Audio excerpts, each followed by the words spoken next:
À Dijon, aux assises de la Côte d'Or, Christine Villemain fait figure d'accusée. Il faut dire qu'à la barre des témoins, de nouveaux experts en écriture lui ont attribué les lettres du corbeau. C'était hier.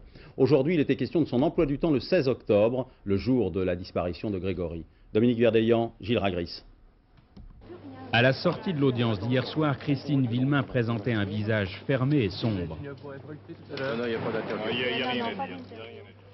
Rien à dire, rien à répondre. La réponse est dans son regard. Bien qu'installée sur le banc des témoins, Christine Villemain a bien compris qu'elle se retrouvait en position d'accusée, comme en 85, comme à la veille de son inculpation et de son incarcération. Loin des jurés, Christine Villemain essuie ses larmes. Je n'ai écrit aucune lettre. J'entends les experts dire que leur travail les a rendus malades pendant 3 jours.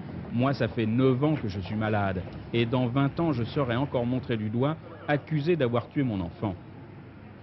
Ce matin, même fatigue, même appréhension perceptible sur le visage de Christine Villemain. Remise au premier plan de l'affaire, elle compte sur la protection de ses avocats.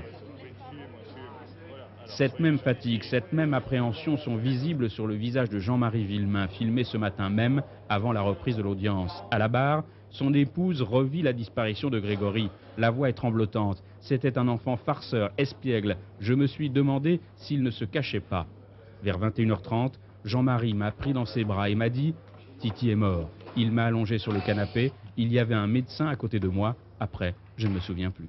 Les jurés ont donc le choix entre deux visages, celui que dessinent par extension les experts en graphologie, celui d'un corbeau en puissance, et celui que présente à la barre Christine Villemain elle-même.